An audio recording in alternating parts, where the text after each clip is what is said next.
Hi boys and girls. I thought today we'd make a pigeon. I hope you've been enjoying our pigeon stories, and I put 2 more up for today on our YouTube channel. We realize, parents, that this distance learning for pre-K is quite difficult. I think we kind of forgot the legs and the beak on this project for you, so I'm going to show you how to improvise. Sorry about that.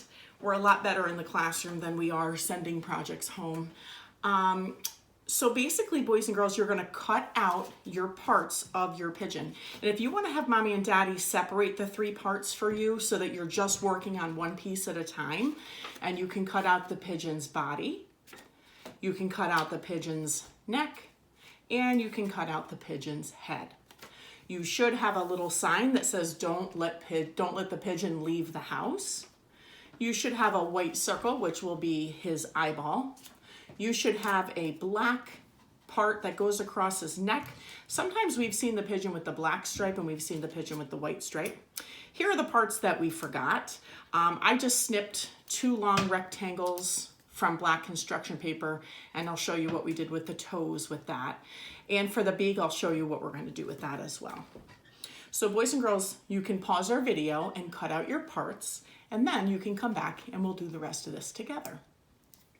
If you have everything cut out, you can go ahead and start gluing. You can show moms and dads how neat you are now with your glue stick, how you know how to turn it up so that it's not too tall.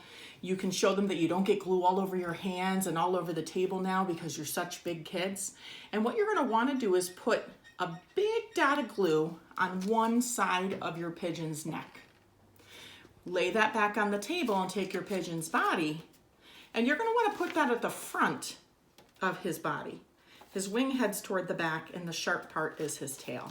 So if you just go ahead and press, and you remember the rules of this, press, press, press. You can sometimes count to 10, or you can just rub your hand over it and get it nice and stuck. You can use your glue stick again, and you can put a big spot of glue on the top of your neck. And what part do you think will go on there? The pigeon's head. So we're going to take the pigeon's head and we're going to put it right on the top. Again, pressing really carefully, making sure our glue stick's not rolling around. Do you remember what I said this part was? That's going to be his eyeball. And remember, the pigeon's got a big eyeball.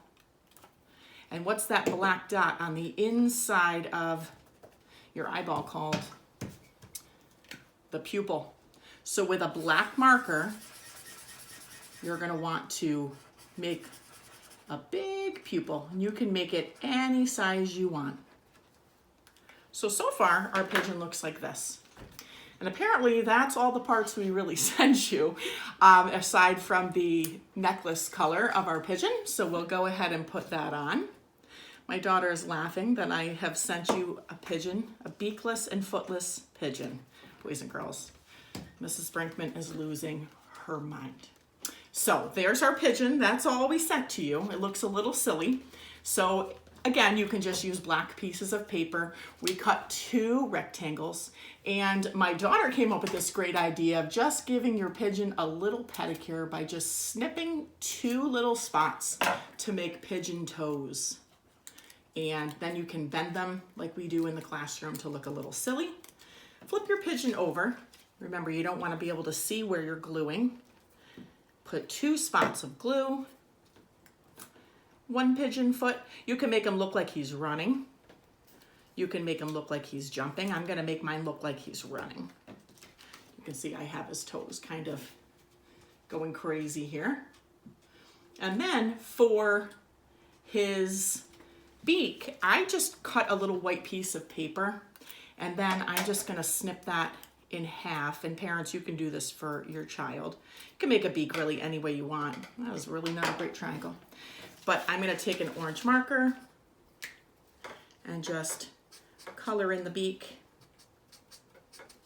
Take other piece, color in the beak. This is excellent improv right now. Hopefully I'm really keeping the attention of your little one right now.